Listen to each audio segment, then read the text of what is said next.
Okay, well, it's 3 minutes past the hour, so I think it's probably good for us to get going. So welcome everyone to Going Open Access, an editorial perspective, a webinar from MIT Press and the Journal of Quantitative Science Studies.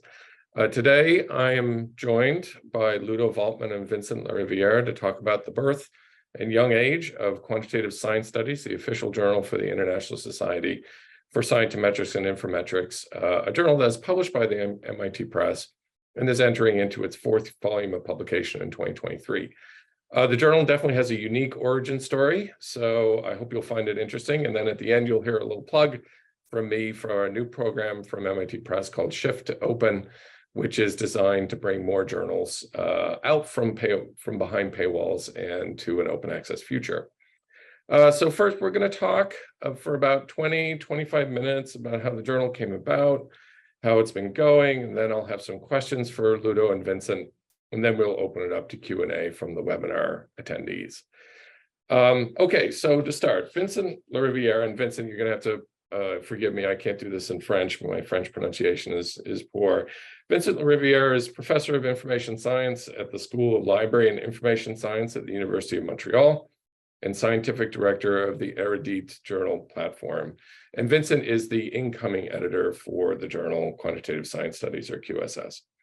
Ludo Waltman is Professor of Quantitative Science Studies and Deputy Director at the Center for Science and Technology Studies at Leiden University. He's also Associate Director of the Research on Research Institute. And Ludo is the inaugural Editor-in-Chief of QSS. And so with that brief introduction, I'm going to turn it over to Vincent to talk about the journal's origins. So over to you, Vincent. Yeah, well, thanks so much, Nick, for the introduction. To talk about QSS, I first need to talk about the journal, the original journal, which is called Journal of Informetrics, of which QSS is basically, one could say, the flip. So in our field, in the early 2000s, many researchers realized that there was actually journals missing. So we're specialists of scientific journal, and by analyzing data on journals, we collectively realized that there was actually a need for new journals in the field of scientometrics and informetrics. So our colleague Leo Ege was the original editor-in-chief of the journal, which he founded with Elsevier in 2006. And quite quickly, actually, thanks to his work and to the work of the editor that succeeded, which is Ludo Waltman right here, the journal kind of became one could say, the top journal of the field. Not only from a indicators point of view and journal impact factors point of view, but also from a perception by the colleagues in the field. So it took about, I would say, 10 years, and by again 2015, 2016, it was really considered as the core journal of our discipline. But at the same time, collectively, at least Ludo and I, so he was editor-in-chief and I was associate editor, we were getting increasingly uneasy with some of the practices of Elsevier. And of course, one could say that the main one is the high cost of subscriptions for the journal, as well as the fairly high APCs, much higher than comparable journals that were published with, let's say, non-for-profit platform. So we're increasingly uneasy with the cost and, let's say, the economic model of for-profit journals.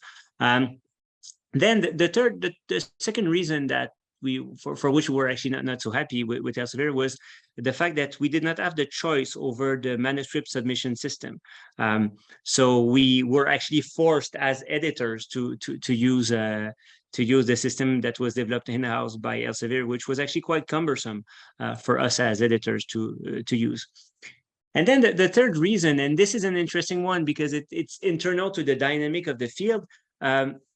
In our domain, the use of scientific metadata, so data on institutions that appear on papers and scientific references, are actually core to our work. So we are using these metadata to do our research.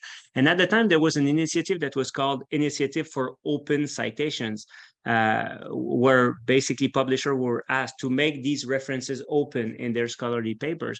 And Elsevier was actually working against that initiative. So we were feeling that actually the publisher of the journal was actually going against the interest of the field itself, that they were actually putting barriers to our own research activities. So after well, a couple of discussions, Ludo and I decided that we should actually create a new journal out of the board that we already had at Journal of Informetrics. So we basically, over the course of 1 year, convinced the entire 35 members of the editorial board to resign collectively and to create our own journal.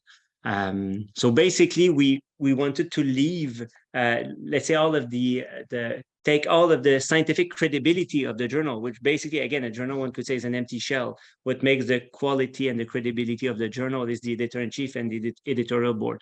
So we wanted to take what we could, because again, the journal was owned by Elsevier, and create a new journal with another editor.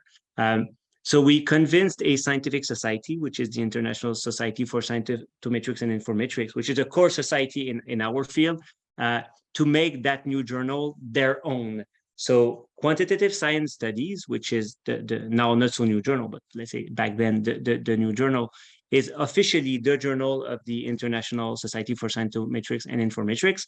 And then with the help of the society, we went and searched for a home for the new journal, which ended up being MIT Press after a couple of months of searches and discussions. And so we basically collectively took, again, the credibility of the journal and brought it into another journal. So we managed over a year to convince the entire board to resign. So there was an announcement of the collective resignation in January 2019. Which led to an important media attention.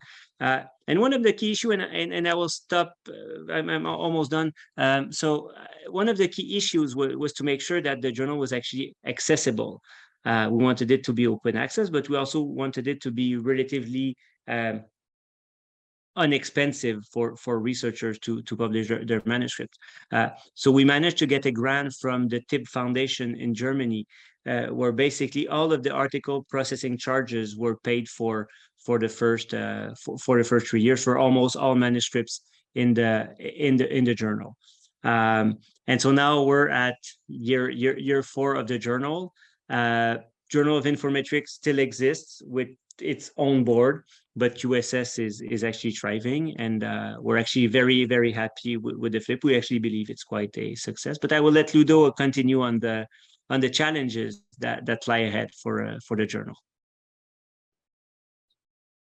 Actually, maybe I could just step in for just 1 sec here and just talk very, very quickly before turning it over to Ludo about what MIT Press saw here. I mean, there are many aspects of this project that were really appealing to us, not least of which is that the subject matter of the journal actually fits in very well with the book list that we have developed in information science. And so the extensive lists of books in this area is terrific, and the ability to be able to complement that with a journal could really sort of solidify and deepen our position within this particular field. And also the opportunity to work with the ISSI, which is, one of the premier, if not the premier organizations in this area, was also very attractive to us too. MIT is, and will be looking to expand its open access journals publishing program. So this fit in, of course, very well with that. Back in 2010, we were only at 1 OA journal. By 2015, we were at 3, but now in 2023, we're up to 15 out of 40 total. So this is a really significant piece of our publishing pie now. And it's really been a growing area of emphasis for us. It's also a chance to work with a really respected society and ISSI. The leadership goals for the journal really dovetailed very well with MIT Press. There was clearly a strong interest in having an OA journal and with a regional APC, as Vincent brought up. but also the fact that the press was working with the Initiative for Open Citations, Initiative for Open Abstracts, I think was also of appeal to them. And it was very clear that the society was behind the journal in a way that they really wanted to make it the top journal in the field. But I think most interesting to me was that it was very clear that the QSS was going to be a very experimental editorial office that was really going to push MIT Press in some interesting ways. So there was an obvious boldness in wanting to move away from Elsevier in such a dramatic fashion. And this boldness has really played out in other new initiatives that have been started by Ludo and others at the journal, which you will hear about forthwith. So with that, I'll turn it over to Ludo to talk about how things have gone since the new journal began. Great. Thank you, Nick. What I will do is I will share just a couple of slides. So let me do the screen sharing.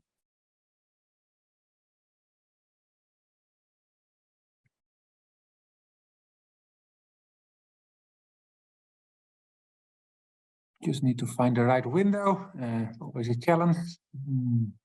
This one.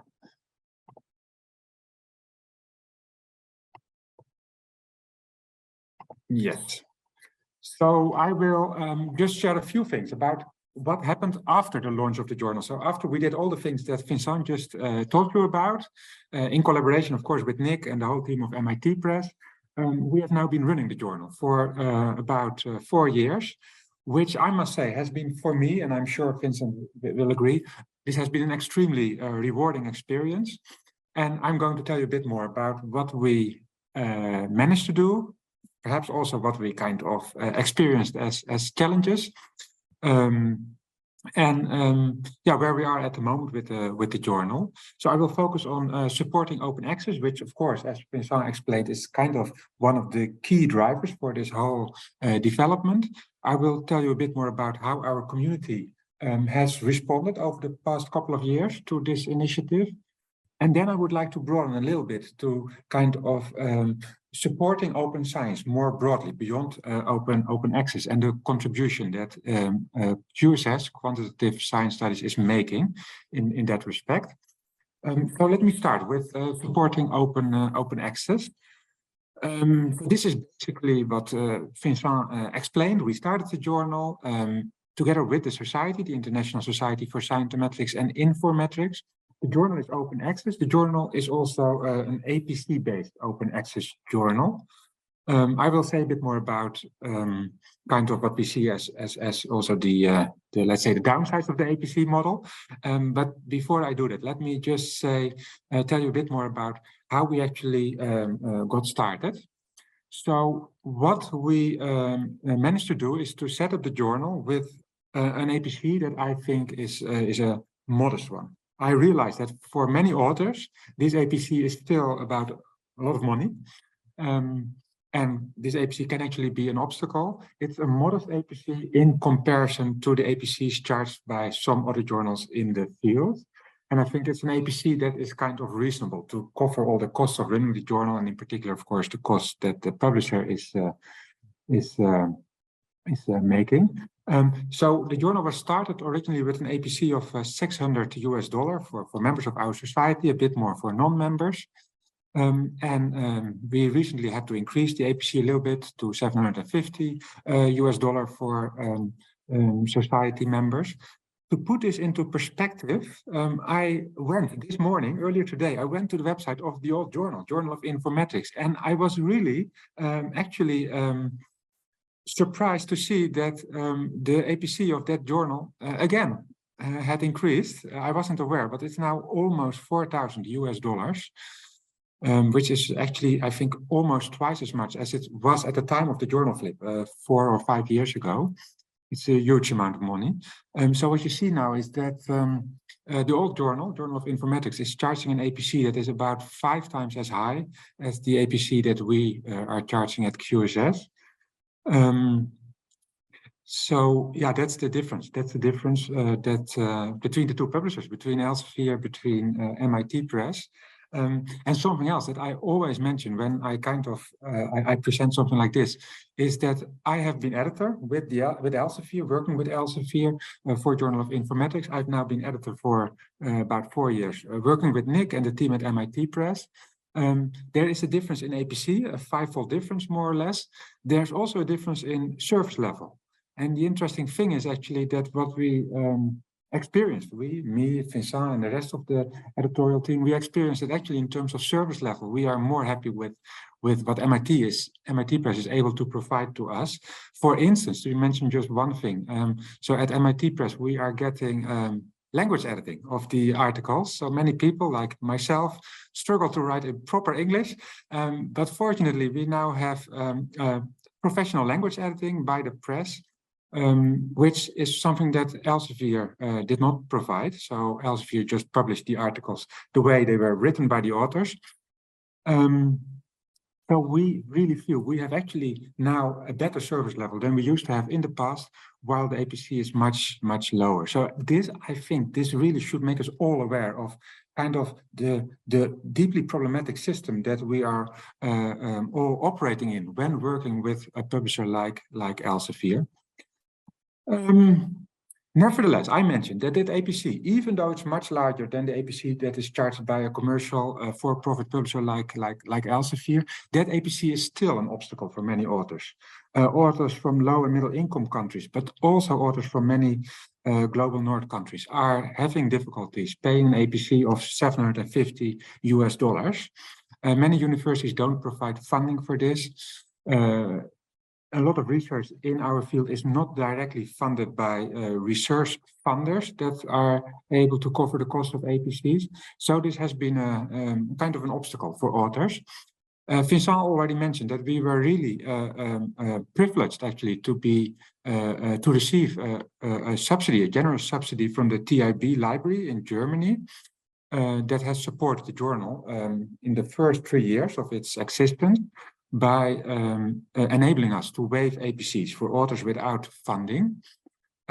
So this was something that was arranged also with help of the Fair Open Access Alliance, and something that I believe has been really important in the kind of the launch of the journal.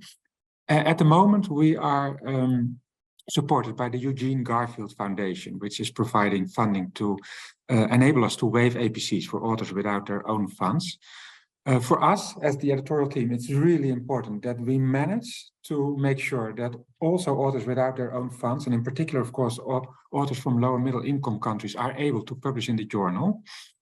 So we are really pleased to see that the publisher, MIT Press, is working together with us to make sure we can charge a relatively modest APC, but even then, we still depend on subsidies from, for instance, at the moment, the Garfield Foundation. This is, of course, the well-known puzzle of how to make an open access journal sustainable, how to deal with, indeed, things like APCs. What we hope, and that's, of course, an ambition for many open access journals, we hope to be able to adopt in the future the Diamond Open Access model, where authors will not be charged an APC, but where instead there will be other organizations that are contributing funding, and that essentially make the journal free to read, but also free to publish for authors. So that's the long-term vision that we have. That's not an easy thing. Unfortunately, there are now these projects like, for instance, in Europe, the Diamas project, that are working on making it easier to move towards Diamond Open Access. One part of the puzzle that we have faced over the few years. I also would like to say a bit more about the response from our community. This is, of course, as Vincent emphasized, this is really a community-owned journal. It's actually a journal that was launched, founded by our community, the ISSI Society. For me as editor, that also gives a kind of a different feeling. I'm now kind of making all my editorial decisions on behalf of the community, rather than doing this essentially for a commercial publisher. How did the community respond? We are receiving at the journal a modest number of submissions in comparison to the number of submissions that we got in the past at the Journal of Informetrics. So the number of submissions has gone down quite substantially, which I believe is not necessarily a bad thing. The Journal of Informetrics had a quite high impact factor, and that led to a lot of let's call it opportunistic submissions.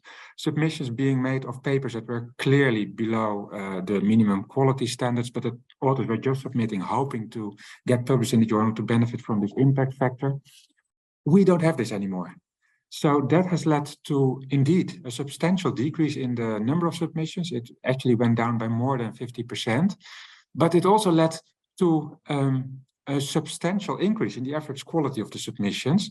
It made my job, Vincent's job, much more fun. It's more fun to manage a journal where you get submissions from people that you see really care about their research, that have really done work that is of interest, is of good quality, and is going to be beneficial for the community at large.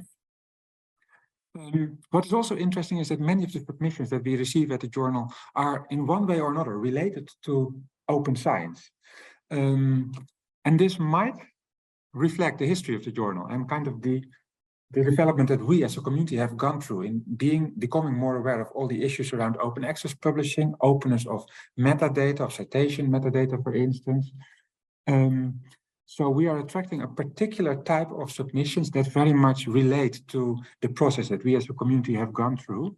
And my feeling is that that is not entirely a coincidence.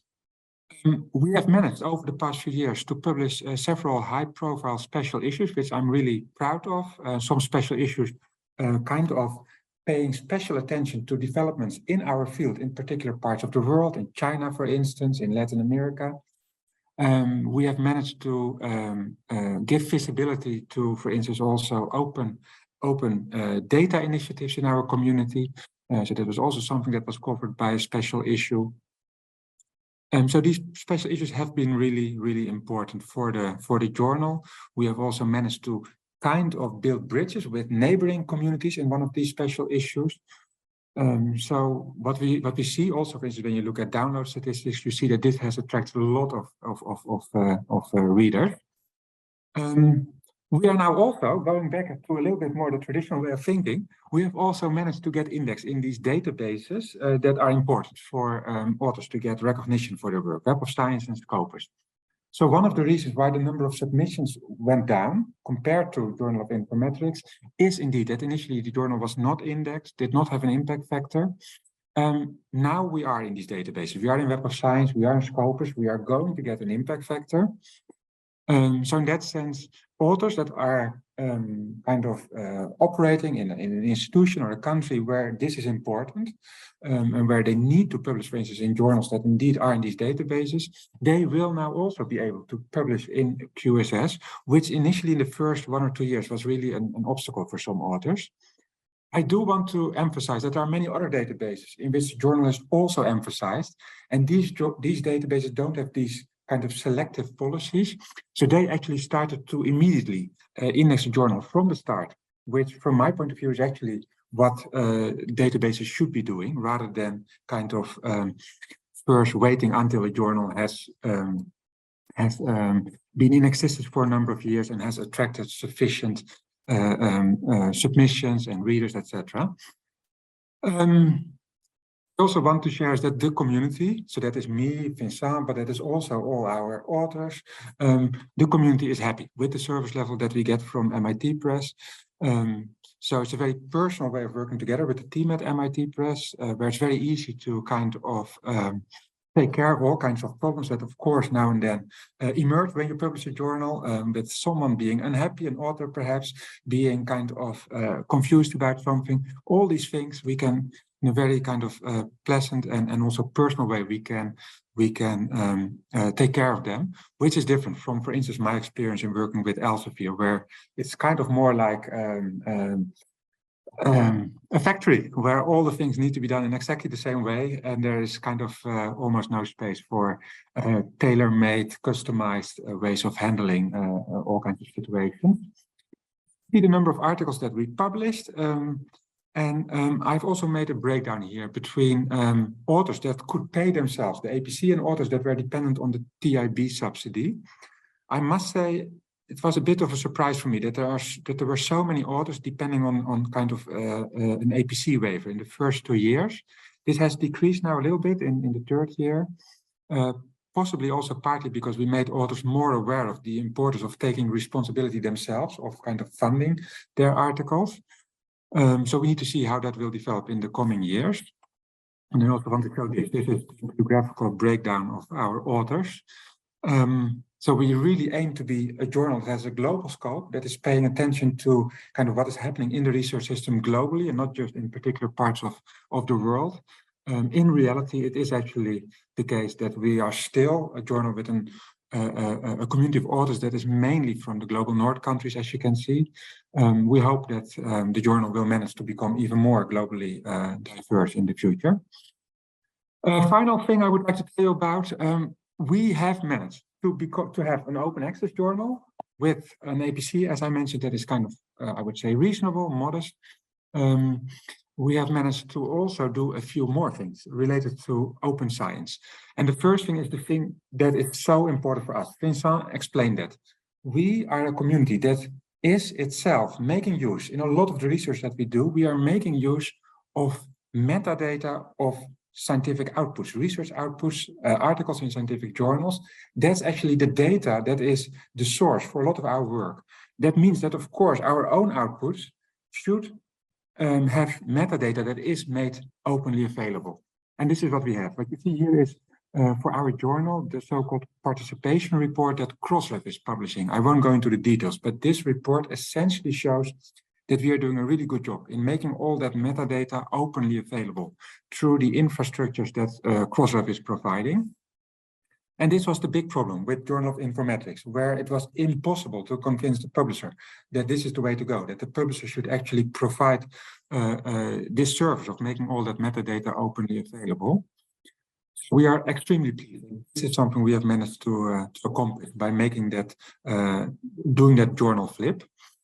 We also decided to explore openness of peer review, or what is sometimes called transparent peer review. We did a pilot trying to find out how our community feels about transparent peer review. This pilot was highly successful. There was basically almost 100% support among authors, for instance, to just publish all the reviews of the articles that appear in the journal. Almost everyone was in support. I do want to emphasize it's about publishing review reports, not necessarily about also publishing identities of reviewers. We have now just made this the default way of working. For all the articles in our journal, also the peer reviews are published. So you can just go to an article, you can click the links, and you can read the review report. You can see all the discussion that has been ongoing behind the scenes, so to say, before the article was accepted. You can now read all of these things. You can see the disagreements between authors and reviewers, sometimes also between different reviewers. You can see that sometimes, as an editor, Vincent or I, we decided to publish an article, even though some of the reviewers still had some kind of hesitations. That's also the role that you sometimes need to play as an editor. But this is now fully transparent, and it's up to you as a reader to kind of decide how you feel about an article, but also about all the additional information that you get from these review reports and how that kind of provides more context to an article. And we also see that this is really appreciated by our community. This is on Twitter, so someone who is expressing very clearly an appreciation for this transparency. And I saw something similar last week on Twitter again, someone saying this is really important. The review reports are public. Actually, that person was slightly critical about the peer review process for a particular article in our journal. But thanks to the whole process being transparent, there was a possibility to be critical and to say something like, oh, perhaps that reviewer did not really address the right issues that needed to be addressed. But that's exactly what transparency is about. It enables this type of debate to take place. There's more that we did. We also have now a policy for openness of the data underlying the articles. That's now mandatory unless there are ethical or legal constraints. So there are a few of these other things that we have also implemented to be as supportive as possible of open science. And this is where I would like to end, and let's go back to Nick. Thank you very much, Ludo. That was really comprehensive. We've managed to accomplish a lot over the last few years. There's one thing I probably should have brought up earlier, but I'll bring it up now. The MIT libraries also provided financial support for the journal at the very beginning. that was instrumental to getting the journal going. And so big thank yous to everybody at MIT Libraries for making that happen. So building on the success that we had with QSS, we have this new program now called Shift to Open, which is designed to do very similar things. So what we're looking to do is take journals that are currently subscription-based and add another publisher or self-published and bring them to MIT Press and make them Diamond OA. So we're not putting a lot of boundaries around this. We're accepting submissions from journals in any field, though we really want to especially encourage journals that are in the arts, humanities, and social sciences to submit, because there's been very little open access activity in that chunk of the world, of the publishing world, and it would be great for us to be able to catalyze some change there. The only other restrictions that we're really putting on it is that it's for, as I said, journals that are subscription-based, but ones that have also been publishing for 3 years. So we want to know that this is a journal that's been accepted by its community and is a strong publishing record, and that the journal is published in English. So we do only publish in English at the press. We do have some journals that do occasionally do bilingual issues, but we're predominantly publishing English. And then that's really it. So we welcome submissions from across the spectrum, and we have enough funding to be able to support a journal being Diamond Open Access for 3 years. And during that 3-year time, we are going to be working with the journal on developing a model that will support the journal beyond the end of the 3-year period. So if you're interested, or if you know somebody who you think might be interested in Shift to Open, please have them reach out to me or visit the website that Kate just put in the chat. And you'll find all the information and a link to the very short application process for the journal. Now, I was going to ask a few questions, but I think the Q&A the questions we're getting in the Q&A box are actually super interesting and much better than the generic questions that I had for Vincent and Ludo. With one exception, I'm going to ask one question that I had written up, and then maybe we can dive straight into the Q&A box, because we're already up to 10 questions there.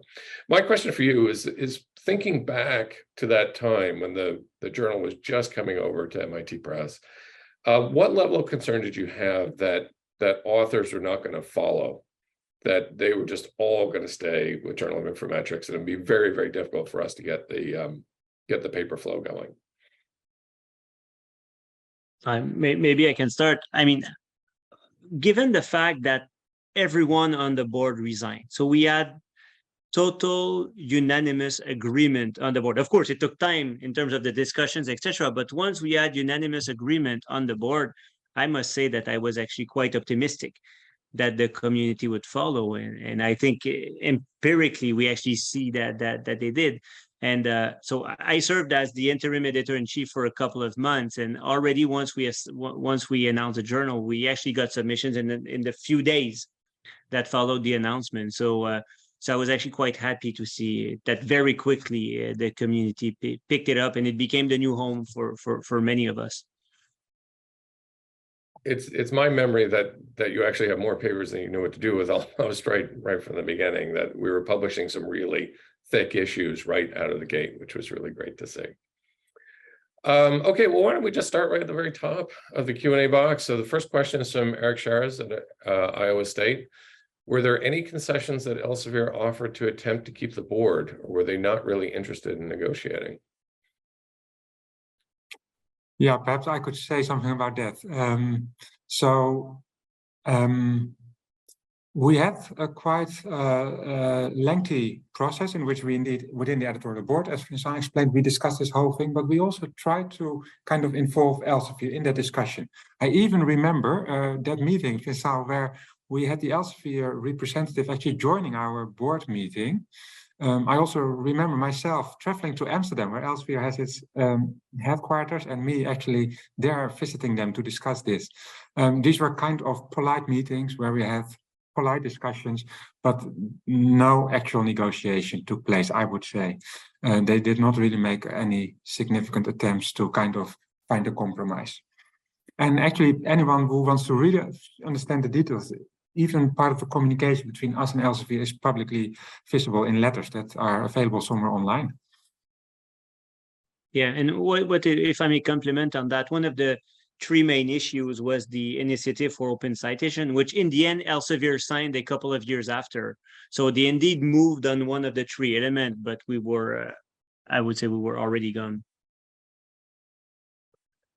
And maybe last thing I'd say on that is that my perception has always been that they thought we would never leave, that we were maybe bluffing in some way. So I think that kind of explains why there were actually no negotiations really happening. They did not think that we both had a society supporting us to make the move with USS, as well as having a publisher. Well, I'm glad they didn't negotiate and that you ended up with MIT Press in the end. So Eric actually has another question about he's always been interested in how the logo QSS came about. Can you talk about the development of this, symbolism, past versions, color choice, etc.? Who can take that question on? Because I know I cannot. No, I think I can. So I'm not a graphic designer, but I created the logo in collaboration with others who actually gave some input. So I started to play with that, and the symbolism is quite obvious. It's co-citations, which is a core concept, I would say, in bibliometrics. So you've got a citing papers and then two cited papers, which is actually really simple. And then we played with plenty of colors, plenty of fonts, and in the end, with the there was let's say a collective agreement that this kind of made sense. I don't know why we went with red. It could be because Elsevier was blue, but that would be the only hypothesis I would have right now. I really don't remember. Thank you, Vincent. So, okay, so the next question is from Mikhail Lasko. Congratulations to all involved in the founding and prospering of QSS. Be interested to hear what kind of advice you would give to journals and editors considering this kind of flip. How did you manage to convince the editors to resign from a top journal in the field and jump into something not yet established?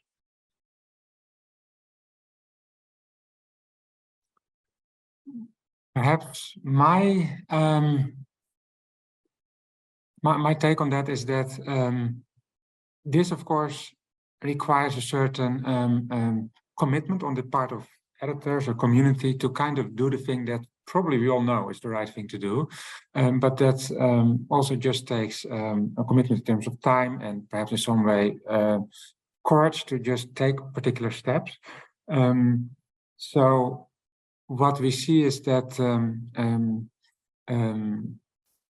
well, we saw this five-fold difference in APC, and I think that just shows it all. There's really no good argument for that five-fold difference in APC. It's completely unjustified.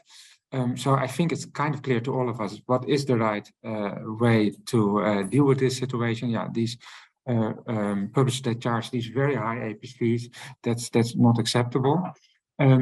Of course, the difficulty for editors is typically that there's kind of a coordination problem. You need to convince an entire community to move, and everyone is facing all kinds of constraints, like this need to publish in prestigious journals with impact factors and all of that. We also faced that challenge. I would say, yes, it is a challenge, but ultimately, we as a community have a responsibility to do the right thing, and therefore you cannot just walk away and say, well, this is not the thing I will be doing. No, we should actually accept that these are the challenges that we can and that we should actually take up. And I think examples like ours, but there are more. It's definitely not unique what we have done. Show that this is possible. I think that's all I can say about this. I would add that indeed, for those who want to do it, you need to take your time and really talk to all of the board members individually, and that actually was key, I think, to the success, where basically everyone was on board. Some people were immediately convinced, but for some others, it actually took several meetings. Some of them reacted actually very poorly when we told them what we were about to do, and you need to try to engage everyone and try to convince them. Of course, we understand that at some point you may not be able to convince everyone, but you have a responsibility to try to convince them all. And again, the concept of common good is key to science and to its dissemination. And in the end, I think that's probably the argument that convinced most of them.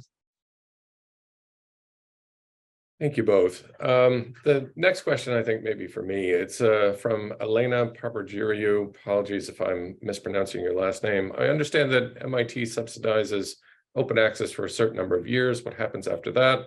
Does a journal remain open access but needs to secure external funding? So there are a few answers to this. So for this particular shift to open program that we're talking about right now, that is definitely us subsidizing the publication costs associated with publishing a journal for 3 years, while we work, as I said, work on developing a model to allow that journal to cover its costs sustainably into the future. But we have other open access titles where that are working on a variety of different models.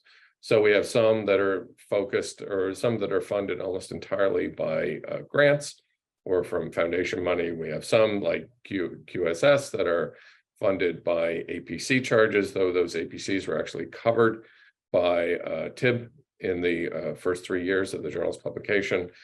We have some that are supported by university departments. So we're really willing at MIT Press to actually work across a variety of funding models, as long as we can figure out a way to actually be able to publish that journal sustainably, and make sure that it actually covers all of its publication costs. So it's pretty, we're pretty flexible at the press. We don't necessarily say it has to be one way that we're going to publish a particular journal. I often say that, we have 40 titles and we got 40 different ways of doing business. It's not exactly like that, but we are, because we're a smaller press, we are fairly nimble. And so when it comes to business models or other aspects of publication, we really can tailor ourselves to the needs of that particular title. Okay. Next question from Catherine Dunn. What would you all say to editors at a journal who may in theory want to leave their for-profit publisher for a variety of reasons, but are worried about doing it in practice? Are there things that are easier than you thought before the flip, harder than you thought?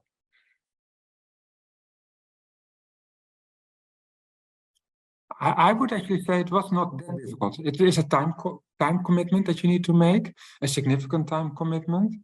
But it all kind of worked out more or less in the way we had hoped it would. So really kind of big unexpected difficulties, we did not really experience them. So in that sense, I think perhaps sometimes we think about these things as if they are almost impossible to do. But it's not like that. These things are possible. We can all do this. If indeed you and your community, if you're willing to put a little bit of energy in this, then it can be done. So let's not make it as big as if it is kind of impossible to do these things. Agreed. Next question, also from Catherine, for the panel. Ludo, you mentioned Diamond OA. Do you have a plan to turn the journal Diamond? How do you plan to do this? And Nick, is there a clear path for turning gold journals into Diamond journals from your perspective? I'll just take that second piece first. I mean, to say that there's a clear path for that can be applicable to every single title is definitely not true. But there are ways in which we can work with individual titles to be able to create certain cost efficiencies, for example, on the operations side, to try and reduce the amount that we need to spend to be able to make that journal open access. And I think a key part of working with a journal as part of the Shift to Open program will be working directly with them to try and figure out what is the most efficient way for us to be able to continue to keep the quality very high for a particular title, but then publish it in a manner that is not too expensive. Ludo, what do you think? What's your opinion?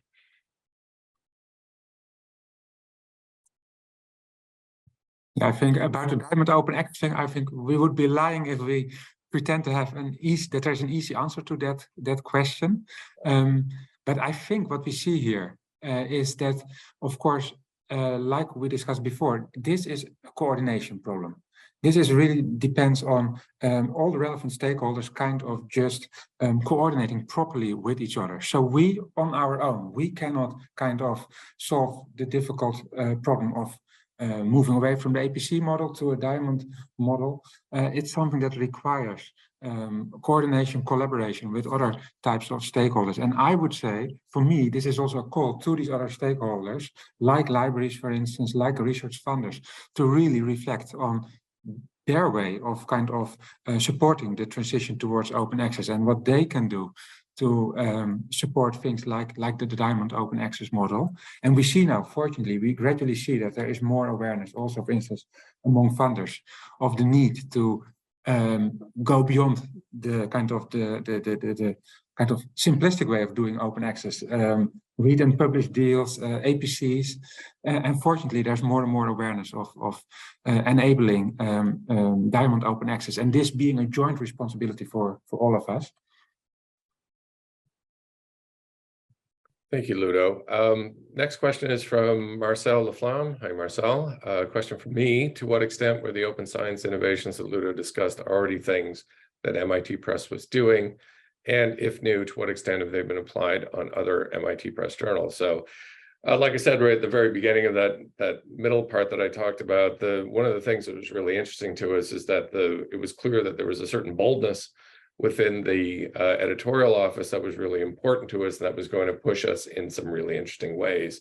And this was one of them. So the open peer review project that Ludo described, that was a pilot and now is a permanent feature of the journal, is not something we had ever done before. We're really enthusiastic to see it to come to fruition. And to be so widely accepted by the community that it actually could go from being a pilot to being a permanent feature of the journal. I have tried to convince other titles at MIT Press to take on an open peer review process without a great deal of success so far. But I'm still holding out hope that eventually I'll be able to switch some more titles over to open peer review, because I think it really has been a significant development here. And I think really speaks to the core sort of openness about scholarship that QSS is really all about. Okay, next one. Did the original journal support society programs? If so, has the move to OA impacted the revenue that goes to those programs? No, I didn't think so. It supported Elsevier purely. Yeah. There was not a society journal in any way. It was purely financial revenues for Elsevier. Got it. Okay, next question. Shift to Open aims at going and staying diamond while QSS follows from the start an APC-based model. How would you plan on going to a diamond membership model? Which of us wants to take that? I think I leave it for Vincent, because I already said something about that just a few minutes ago. Yeah, it's a difficult question in the sense that indeed it costs money to publish. Actually, we need to convince consortiums and libraries and various governments. And of course, there's a strong national component here. So where I'm from in Canada, the federal government funds scientific journals when they're non-for-profits. So there's precedence for that, and it's been like that for decades. Actually, the two levels of government in Canada, both provincial and federal, fund what actually can be considered as a diamond OA journal. So I think we need to convince, and it's not only QSS, it's collectively the scientific community. We need to convince them that we need to collectively gain back control over our means for disseminating scholarship. And by doing that, there should be programs that are developed. So it's an issue for QSS, but it's actually much broader than that. And hopefully QSS can set a precedent and show that it is actually possible. So there's a lot of work to be done there, but we'll need the input of every field from all discipline. I would say a big input from medicine and STEM discipline would be actually quite helpful there, because these are the fields where the journals are expensive. Thank you, Vincent. So the next question is from Rachel Caldwell. On the topic of becoming indexed by Scopus, do you feel that Scopus is purposely making it difficult for some publishers to get indexed? It seems extremely unfair that a new Elsevier journal may be indexed in Scopus very quickly, but a new MIT Press journal does not. It may take years. This may make the shift harder to justify with editors. Is there some way the presenters suggest the community could address this issue? I wish we had a silver bullet for this sort of thing. Yes, sometimes it can be a little bit difficult for us to get our journals indexed in Scopus in a timely manner. Scopus isn't the only place where sometimes it's a little difficult for us to get our titles indexed. So I wouldn't say that Elsevier is necessarily the only one in this case that is making things tough. I'm not so sure what the community can do in this regard, but I will say that it's probably a good indicator of what happens when a very key piece of scholarly infrastructure is owned by a commercial company. And that people should really think about, are there other alternatives out there, like Dimensions, for example, that might be good alternatives to Scopus? Vincent, you got your hand up. Yeah, I would add to that actually we need collectively to stop giving attention to the fact that journals are indexed in selective databases, because again, it reifies the journal impact factors. It gives more importance to for-profit publishers. So we just collectively have to stop thinking about that as an indicator of quality, and indeed use these databases for what they should be used for, which is both searching for scientific information and compiling bibliometric data at the macro level. Thank you, Vincent. All right, we actually have quite a number of questions and only like 7 minutes to go, so maybe we can get through all of them. So another one from Catherine Dunn. So one of you mentioned journal impact factor of the previous journal and how that drew many submissions. Of course, you're aware of the many issues with metrics like impact factor. I'm wondering if, as a new journal and a journal in the field of Scientometrics and Informetrics, you have ideas about how to better show impact. Is there a way around relying on impact factor? Okay, I could try to say something about that.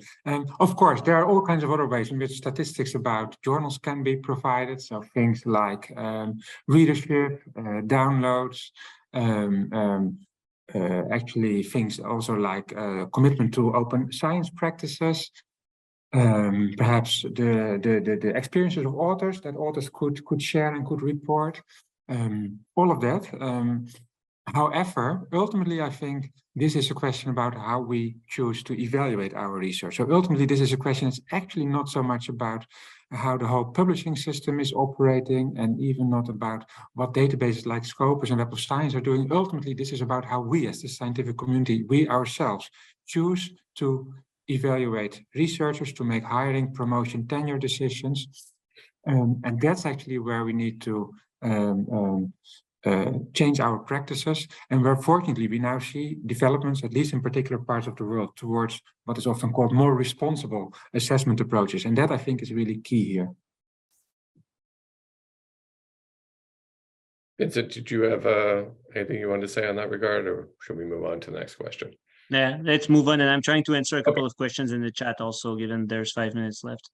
So I just heard from Kate. Kate's running this whole thing that we'll get through as many questions as we can in the next few minutes, but if we don't get to a question, we will respond to it via email to the attendees, and also provide a video link to this session. So we'll do our best. Curious about the funding aspect. Did you approach the Garfield Foundation for the initial APC funding coverage, or did they approach you? We approached them, and they've been very, very generous. They're funding us for 1 year, and hopefully we'll be able to develop a partnership. But yeah, we approached them as well as several others, but the Eugene Garfield really replied positively to our initiative. Great.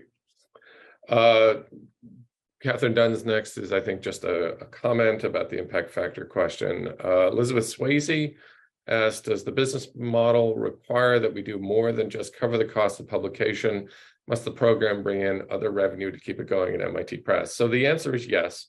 All of our journals are expected to actually contribute to the overhead here at MIT Press, and that's for open access journals, it's subscription journals, any kind of journal that we publish, they all have to make some contribution to keeping the lights on here at the press. So the answer is yes.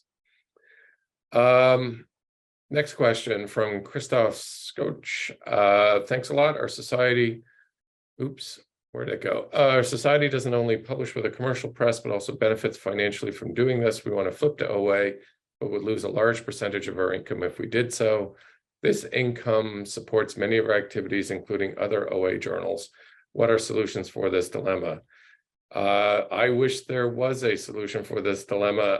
I think that you've hit on, Christophe, a key part of this that's very, very difficult to solve, which is that there's probably less money publishing open access journals than there are subscription ones, and being able to use some of that surplus to be able to fund other activities within a society is something that societies have relied on for a very, very long time. Vincent, Ludo, do either of you have a magic bullet here that could be used in this particular case? No. Okay, Peter Thomas, thank you for these inspiring presentations. Could you please tell me where the Shift to Open program covers journals, language editing fees for the first 3 years? So the answer to that is that we're unsure exactly how the particular profile of the journal that's going to be part of Shift to Open will work. So it may be that the journal will need language editing fees, but it is handling copy editing itself. It may need composition, or they may actually be handling composition internally. So I can't say for certain that any single piece of the puzzle, the production puzzle for a particular title, will be handled as part of the fees that we will, or part of the support that we have for Shift to Open. We're just going to have to look at the journal in its totality here and see whether or not we actually have a path to be able to really support that journal appropriately so that it can be published at the level it's currently being published at. Elizabeth Swayze, is there a model here for other university presses to follow? Well, I certainly think so, but whether other university presses think so is, I guess, a different question. I mean, I feel like MIT Press does just take the lead on a lot of these sorts of things, and I think, you know, we do have some natural advantages here at the press, particularly with, you know, this spirit of openness that we've had, and the really strong and rich books and journals program that's been publishing now for decades. That gives us a great base to work from. But I don't see any reason why other university presses couldn't take up this mantle and do some of the same things that we have done. And of course, many of them have. So the work that's being done at University of California or Press or University of Michigan Press has been really strong in OA as well. Okay, last question. We got 1 minute to go. I hear that one of the major barriers in a journal making this transition to OA is a clear understanding by the editors of the journal's finances, especially when moving away from a major publisher like Elsevier, when all these financial details may be obscured in larger processes. Can Ludo and Vincent comment on this? Just very, very quickly, of course, Elsevier gives very easy solutions for editors. Editors only have to manage the scientific content, and Elsevier manages everything. But of course, there's a huge collective cost for that. We are paying very high amounts for that. So I think that's actually a fair point, which means that service providers and people who are invested in the field of scholarly publishing need to develop infrastructure and various tools to make it easier for scientific editors to move to a nonprofit solution, so that they can actually continue to focus on the science rather than focus on the processes. And this is really what we need, what I think collectively we need to work on, because otherwise for-profit publishers will continue their increase in the control of publishing. And that, I think, is a good point to end on. Thank you, everyone, for coming. We really appreciate this. Thank you, Ludo. Thank you, Vincent. A recording, Kate, I think, will be made of this event will be made available. And thanks very much. And we will see you all at the next MIT Press webinar.